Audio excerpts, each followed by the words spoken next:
الله يا سبحاني جدلنا بالنوراني الوالي قد رباني شيخ عبد القادر الجيلاني.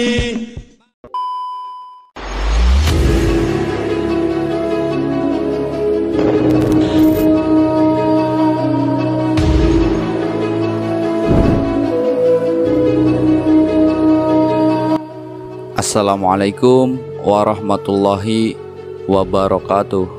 Kali ini kita akan membahas tentang manaqib ke-8 Tuan Syekh Abdul Qadir Al-Jailani, yang dimana manaqib ke-8 ini menjelaskan tentang berlaku benar dan jujur adalah pandangan hidup Syekh Abdul Qadir Al-Jailani.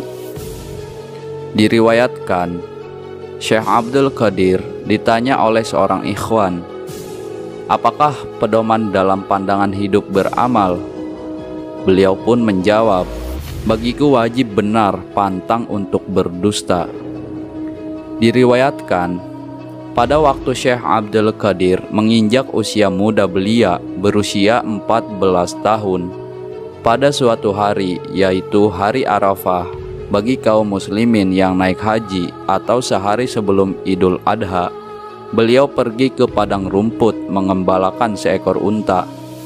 Di tengah perjalanan, unta tersebut menoleh ke belakang dan berkata kepada beliau, "Hei Abdul Qadir, kamu tercipta bukan sebagai pengembala unta." Peristiwa itu mengejutkan Syekh Abdul Qadir dan beliau kembali pulang.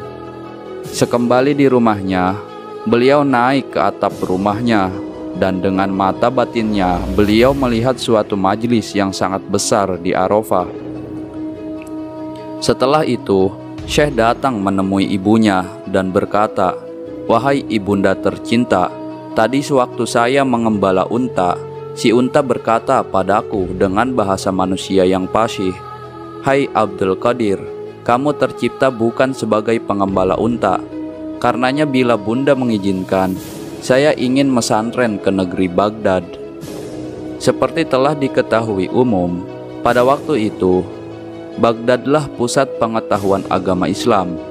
Ketika ibunya mendengar permohonan putranya, maka keluarlah air matanya, mengingat ia sudah tua dan suaminya yakni ayahandanya Syekh Abdul Qadir sudah lama meninggal dunia. Timbul pertanyaan di hati sang bunda, apakah aku akan bertemu lagi dengan putraku tercinta? Akan tetapi karena sang ibu adalah seorang wanita yang bersih hati, maka ia tidak menghalangi niat mulia sang putra itu. Lalu sang ibu berkata, "Baiklah wahai anakku, bila memang tekadmu sudah bulat, ibu mengizinkanmu mesantren ke Baghdad. Ini ibu sudah mempersiapkan uang 40 dinar yang ibu jahit dalam bajumu, persis di bawah ketiak bajumu. Uang ini adalah peninggalan almarhum ayahmu. Namun sebelum berpisah, ibu ingin agar kau berjanji pada ibu, agar jangan pernah kau berdusta dalam segala keadaan." Syekh Abdul Qadir pun mempersembahkan janjinya pada sang ibu. "Saya berjanji untuk selalu berkata benar dalam segala keadaan, wahai ibunda." Kemudian berpisahlah ibu dan anak tersebut dengan hati yang amat berat. Setelah beberapa hari kafilah berangkat, dan Syekh Abdul Qadir turut pula di dalamnya berjalan dengan selamat. Maka tatkala kafilah itu hampir memasuki kota Baghdad, di suatu tempat Hamdan namanya, tiba-tiba datang segerombolan perampok. 60 orang penyamun berkuda merampok kafilah itu habis-habisan. Semua perampok tadi tidak ada yang memperdulikan, menganiaya atau bersikap bengis kepada Syekh Abdul Qadir, karena beliau nampak begitu sederhana dan miskin. Mereka berprasangka bahwa pemuda itu tidak punya apa-apa. Kemudian ada salah seorang penyamun datang bertanya, "Hai anak muda, apa yang kau punyai?"